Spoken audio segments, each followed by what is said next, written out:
कि ऐसी सरकार देश ने चुनी है जिसके पास से देश की अपेक्षा है।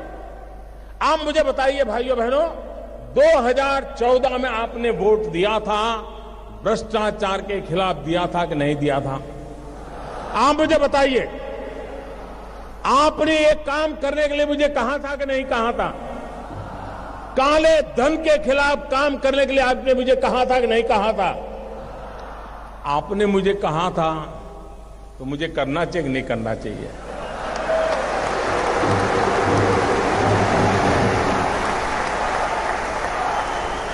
आप मुझे बताइए, आपने जब मुझे ये करने के लिए कहा था तो आपको भी पता था ना भाई ये काम करूंगा तो थोड़ी तकलीफ होगी? पता था कि नहीं था? ऐसा तो नहीं था कि बस आपको ऐसे ही मुंह में पतासा आ जाएगा, ऐसा तो नहीं था ना? सबको मालूम था। ये सरकार बनने के तुरंत बाद हमने एक सुप्रीम कोर्ट के निवृत्त न्यायमूर्ति के नेतृत्व में स्पेशल इन्वेस्टिगेशन टीम बनाई, एसआईटी। दुनिया में कहां कहां ये कारोबार चल रहा है, इस पर ये टीम काम कर रही है और हर 6 महीने वो सुप्रीम कोर्ट को रिपोर्ट कर रही है। ये काम पहले वाली सरकारें टालती रही थी, हमने किया था। अपने यहां कहावत है, पुत्र के लक्षण पालने में। जब मेरी पहली कैबिनेट में पहले ही दिन ऐसा बड़ा कड़ा निर्णय करता हूं तो पता नहीं था कि मैं आगे करने वाला हूं जी। मैंने छुपाया था क्या? कुछ नहीं छुपाया मैंने। हर बार मैंने ये बात कही है और आज मैं आपको इसका ब्यौरा दे रहा हूं। देश मुझे सुन रहा है। मैंने देश को कभी अंधेरे में नहीं रखा है, मैंने देश को कभी गलतफहमी में नहीं रखा है। खुल करके बात कही है और ईमानदारी से।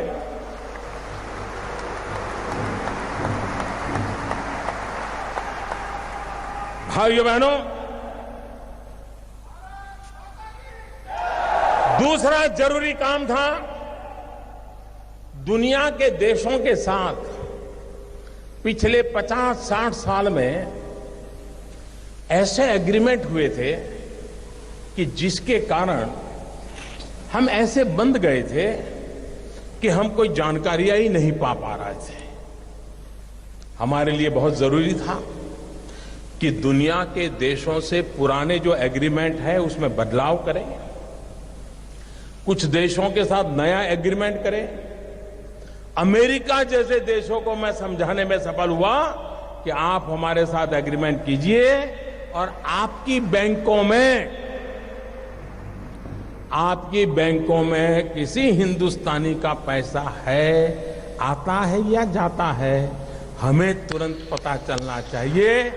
यह काम मैंने दुनिया के कई देशों के साथ किया है, कुछ देशों के साथ अभी भी चल रहा है। लेकिन विश्व में कहीं पर भी भारत की चोरी लूट का पैसा गया है तो उसकी तुरंत जानकारी मिले, इसका प्रबंध पुरजोश तरीके से हमने किया है।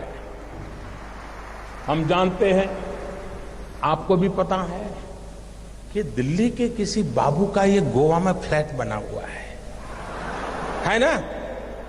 मैं गोवा के बिल्डरों से मेरी शिकायत नहीं है, उनका तो काम है मकान बेचना। लेकिन गोवा में जिसकी 7 पीढ़ी में कोई गोवा रहता नहीं है, वो पैदा हुआ कहीं और, काम कर रहा है दिल्ली में, बड़ा बाबू है, फ्लैट खरीदा गोवा में। किसके नाम? खुद के नाम खरीदते हैं क्या? औरों के नाम से खरीदते कि नहीं खरीदते लोग? हमने कानून बनाया, जो भी बेनामी संपत्ति होगी, दूसरे के नाम की संपत्ति होगी, हम कानूनन अब उस पर हमला बोलने वाले। ये संपत्ति देश की है, ये संपत्ति देश के गरीब की है और मेरी सरकार सिर्फ और सिर्फ देश में से गरीबों की मदद करना मेरा कर्तव्य मानती है और मैं उसको करके रहूंगा।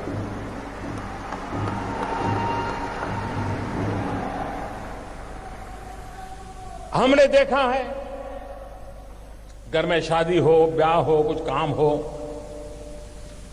ज्वेलरी खरीदते हैं। बीवी का जन्मदिन हो, ज्वेलरी खरीदते हैं। कभी सोना खरीदते हैं। और ज्वेलर भी कोई बात नहीं, ले जाइए साहब, थैला भर करके ले आइए, ले जाइए। न बिल देना, न लेना, न कोई हिसाब रखना, कुछ नहीं साहब। चल रहा था कि नहीं चल रहा था? सब कैश चलता था कि नहीं चलता था? ये कोई गरीब लोग करते थे क्या? ये बंद होना चाहिए कि नहीं होना चाहिए? हमने नियम बनाया कि 2 लाख रुपए से ज्यादा अगर आप गहने खरीदते हैं, ज्वेलरी खरीदते हैं, तो आपको आपका पैन नंबर देना पड़ेगा ही। इसका भी विरोध हुआ था। आप हैरान होंगे, आधे से ज्यादा पार्लियामेंट के मेंबर, आधे से ज्यादा मुझे यह कहने के लिए आए थे कि मोदी जी ये नियम मत लगाओ। और कुछ लोगों ने तो चिट्ठी लिखित में मुझे चिट्ठी लिखने की हिम्मत की है। जिस दिन मैं उसको पब्लिक में करूंगा, शायद पता नहीं वो अपने इलाके में जा पाएंगे कि नहीं जा पाएंगे।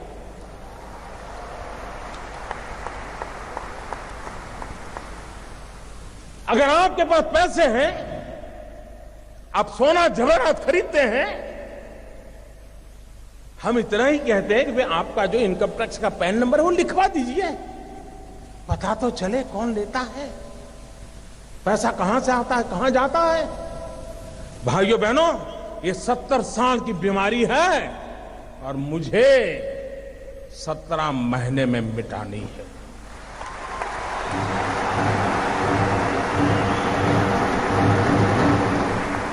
भाइयों बहनों,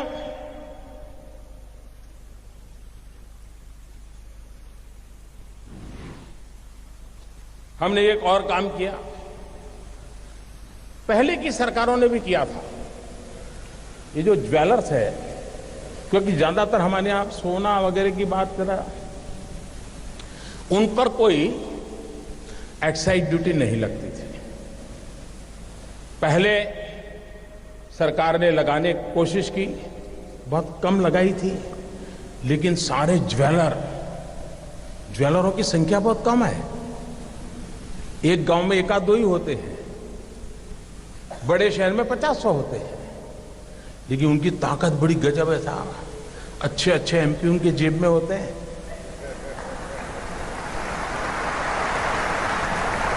और ज्वेलरी पर जब एक्साइज लगाई तो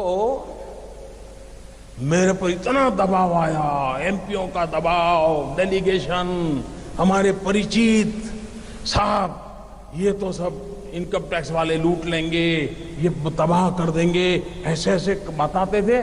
मैं भी डर गया कि यार मैं ये करूंगा, पता नहीं क्या हो जाएगा।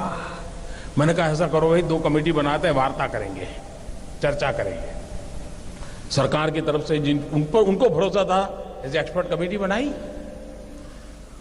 पहले वाली सरकारों को ये प्रयास वापस लेना पड़ा था। साहब मैं ईमानदारी से देश चलाना चाहता हूं, मैंने वापस नहीं लिया। मैंने ज्वेलरों को विश्वास दिलाया, कोई आपसे ज्यादती नहीं करेगा, और अगर कोई इनकम टैक्स वाला ज्यादती करता है, आपने मोबाइल फोन से उसका रिकॉर्डिंग कर लीजिए, मैं उसके खिलाफ काम करूंगा। ये कदम हमने उठाया था। जिनको पता हो, ये सारा देख करके समझ नहीं आता था क्या मोदी क्या करेगा आगे।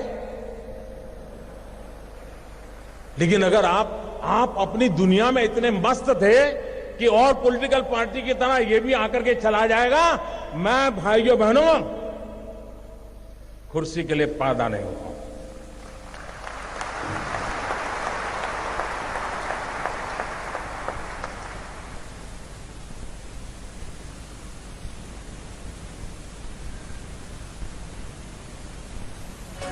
मेरे देशवासियों, मेरे घर, परिवार,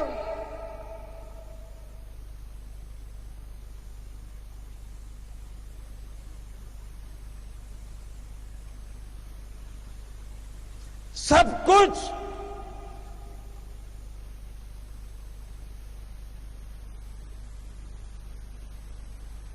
देश के लिए छोड़ा है।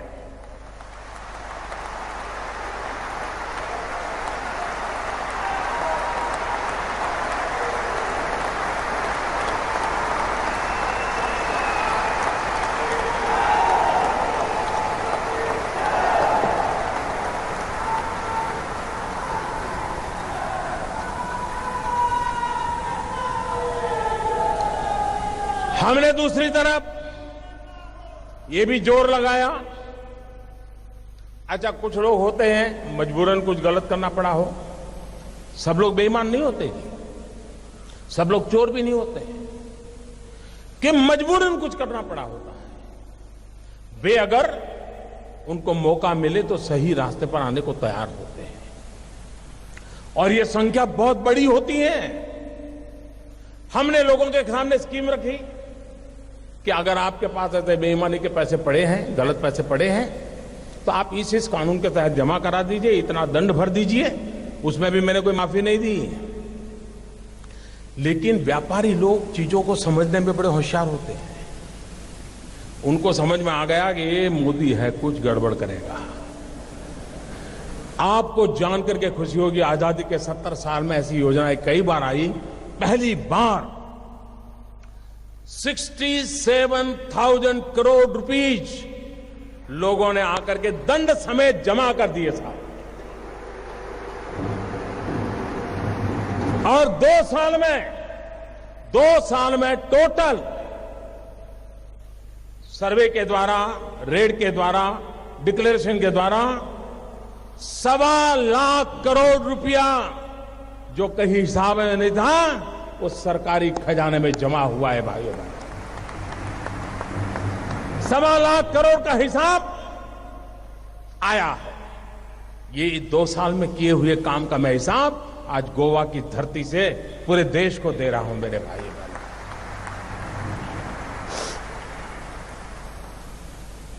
उसके बाद हमें मालूम था मुझे क्या करना है। हमने जनधन अकाउंट खोले। जब मैं ये स्कीम लेके आया था तो मेरी कैसी मजाक हुई थी, पार्लियामेंट में भाषण कैसे हुआ था आपको याद होगा। मुझे पता नहीं क्या क्या कहा जाता था। उनको लग रहा था कि मोदी के बाल नोच लेंगे तो मोदी डर जाएगा। अरे मोदी को जिंदा जला दोगे तो भी मोदी डरता नहीं।